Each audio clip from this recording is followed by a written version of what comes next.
Elle a dit que c'était fini entre lui et moi. Puis elle a insisté sur le fait que je devais me rappeler que c'était elle, ma meilleure amie, et que moi, j'étais la sienne. Et elle a appuyé très fort sur cette phrase. « Tu es à moi ». J'ai reculé. Je ne comprenais absolument pas ce qui se passait.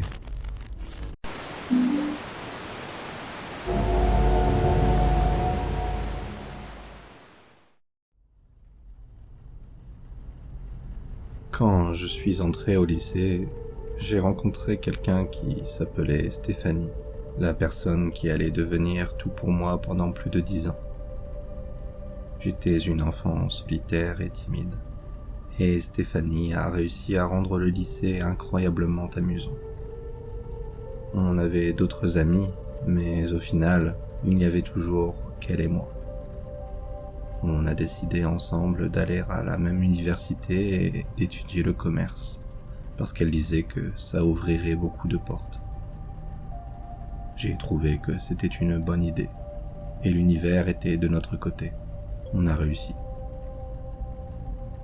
On a vécu en résidence universitaire la première année, puis on a emménagé hors campus pour les 3 années suivantes. Quand on a obtenu notre diplôme, j'ai pensé que ce serait une bonne idée d'avoir chacune notre propre logement pour expérimenter la vie adulte pour la première fois. Mais pour ça, il nous fallait un travail. On a donc commencé à chercher. Stéphanie a décroché un entretien dans une bonne entreprise quelques semaines après la remise des diplômes. Elle a eu le poste et a réussi à me recommander. J'ai été encouragé à postuler.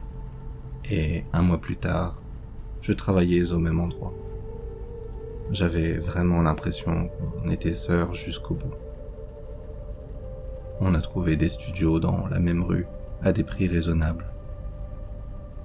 Stéphanie disait qu'on pouvait être indépendante tout en restant présente l'une pour l'autre.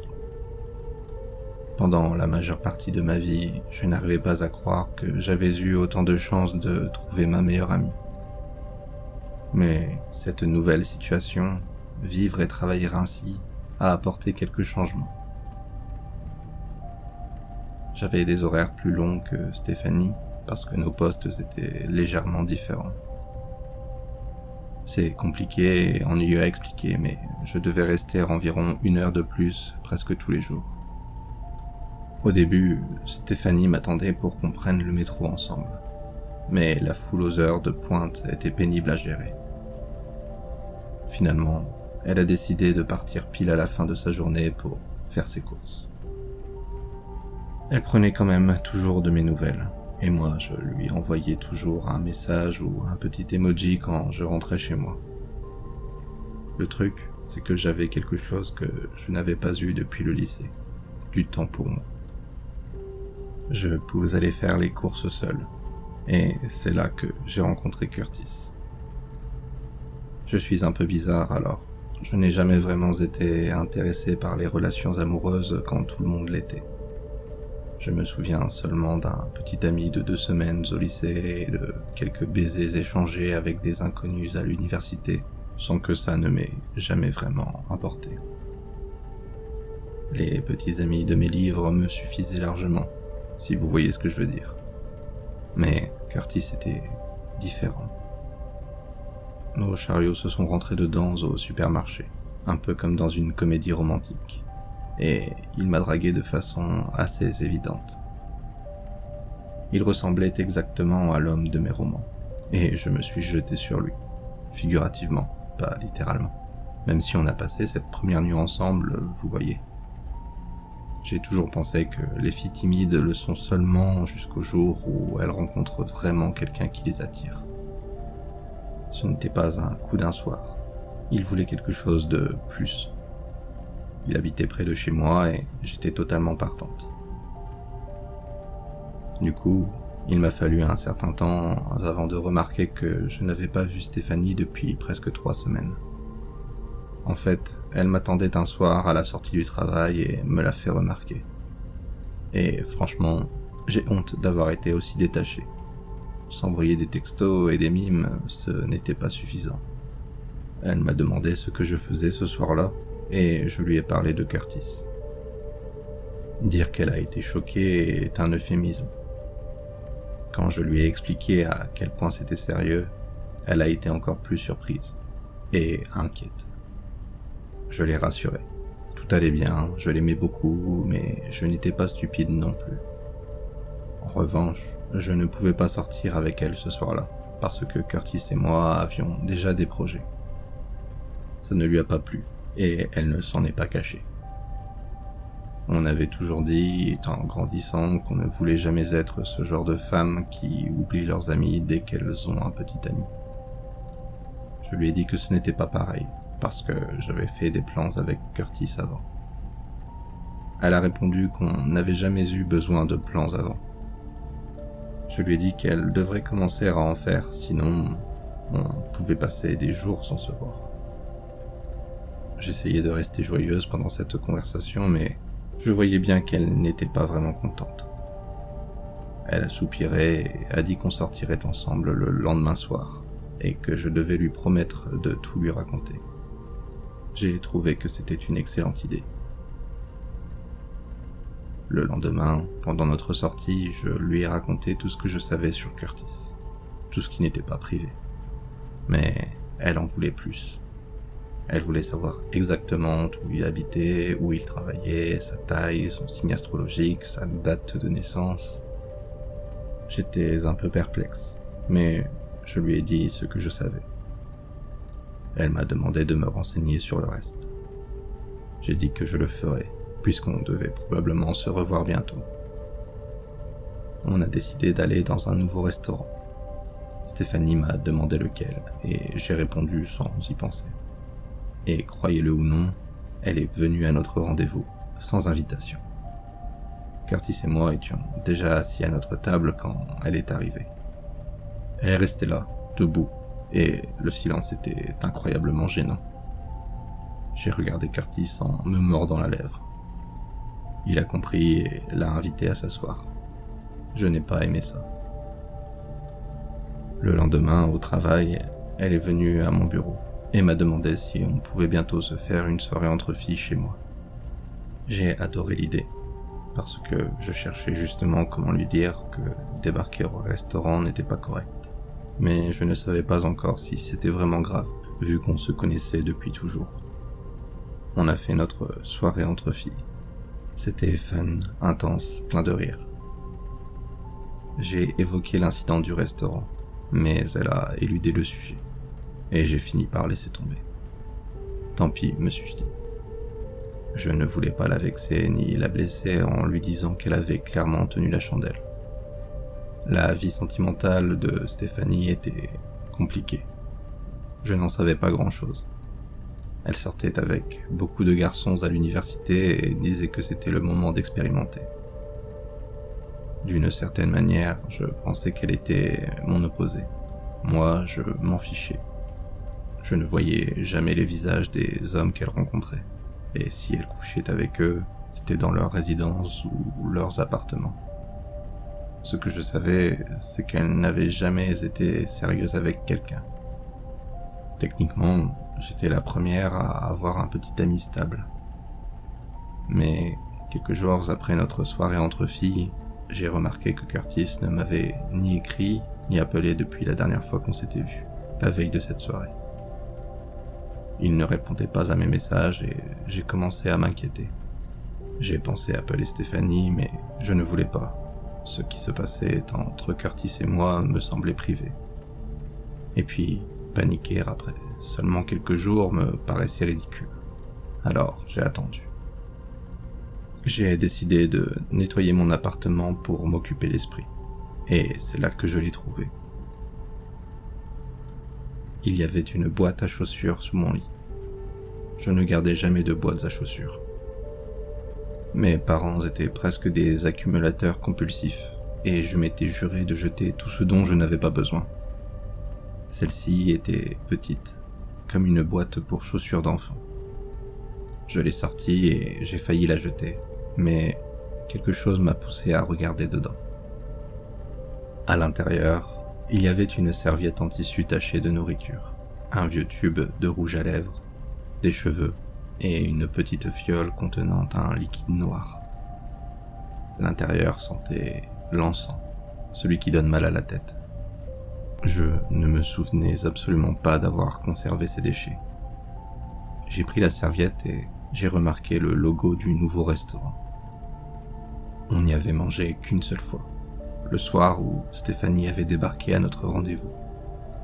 Je n'avais jamais pris cette serviette. Ce qui voulait dire qu'il n'y avait que 2 personnes capables d'avoir fabriqué cette boîte et de l'avoir glissée sous mon lit. Un souvenir m'a alors traversé l'esprit, mon petit ami de 2 semaines au lycée.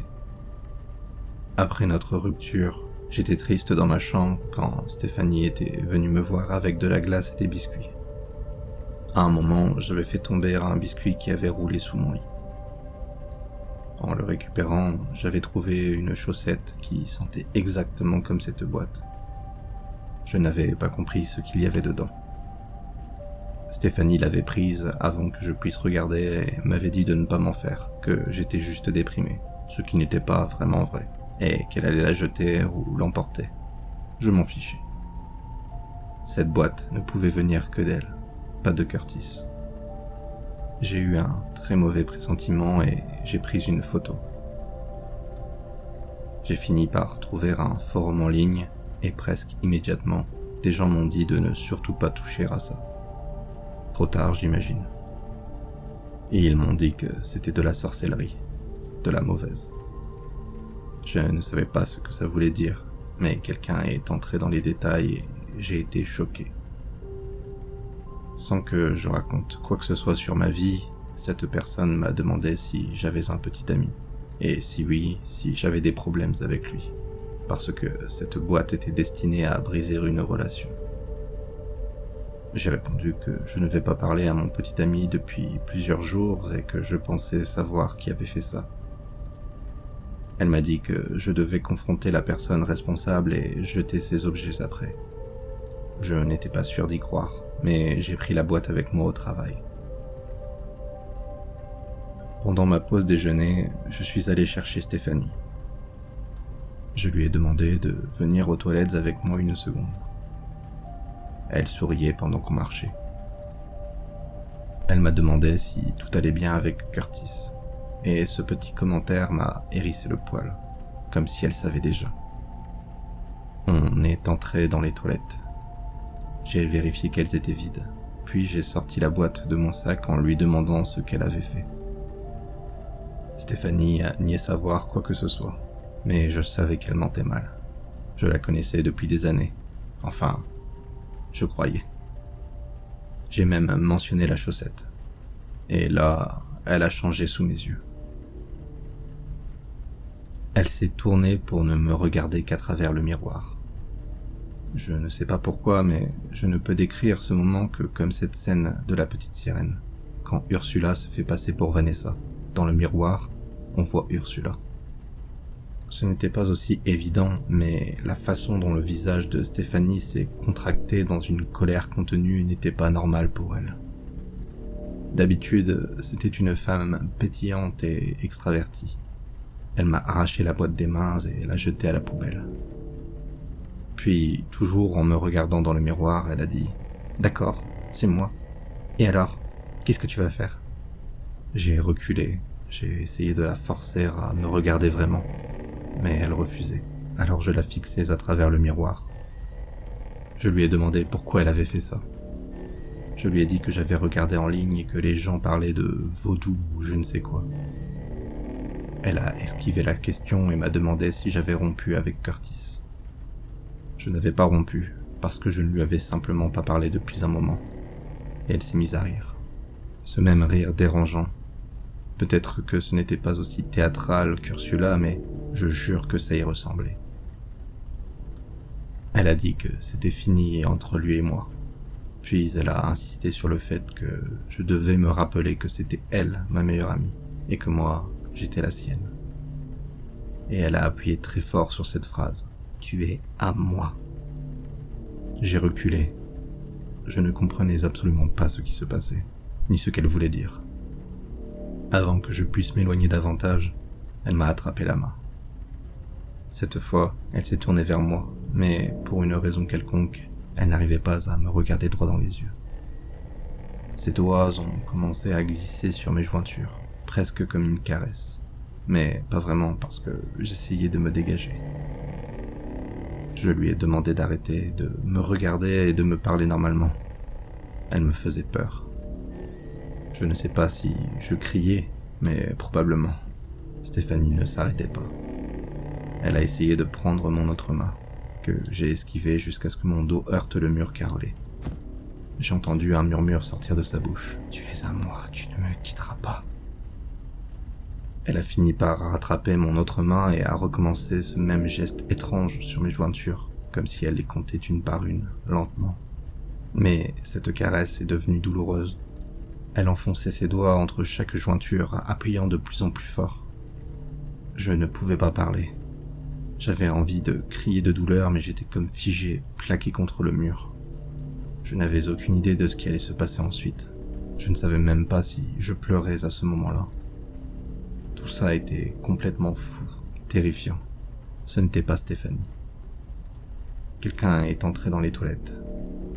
Le bruit de la porte a été extrêmement fort. Et comme si un sort se brisait, tout est redevenu normal d'un coup. J'ai cligné des yeux. Stéphanie était au moins à 4 pas de moi, me regardant enfin droit dans les yeux. Elle a souri et a dit qu'on en parlerait plus tard. Puis elle est partie. Mais on n'en a jamais reparlé. J'ai attendu parce que j'étais encore blessée, confuse et curieuse. Mais Stéphanie m'a ignoré à partir de ce moment-là. Elle a demandé une mutation au travail, puis elle m'a complètement effacé de sa vie. Et je n'ai toujours aucune idée du pourquoi. Je sais que n'importe qui d'autre l'aurait coupé de sa vie en premier. Mais elle était ma meilleure amie avant ce jour-là. Tout était tellement étrange et je ne comprenais rien. Et aussi fou que ça puisse paraître, la nuit même de notre confrontation dans les toilettes, Curtis m'a appelé. Il s'est excusé de ne pas avoir donné de nouvelles plus tôt. Il avait eu peur qu'on aille trop vite, mais il s'était repris ce jour-là et voulait se rattraper. J'ai du mal à croire que tout ça soit arrivé à cause de cette boîte ou de ce que Stéphanie faisait dans ses toilettes. On peut facilement expliquer ça comme une coïncidence, et c'est comme ça que je le vois. Mais parfois, je me demande, peut-être que Stéphanie avait peur que je m'éloigne. Pourquoi m'avoir coupé de sa vie comme ça alors ? Ne pas avoir de réponse, c'est horrible. Surtout parce que ce regard dans le miroir est toujours aussi vif dans ma mémoire. Et la douleur dans mes jointures n'a jamais vraiment disparu depuis ce jour-là. Ma meilleure amie me manque encore.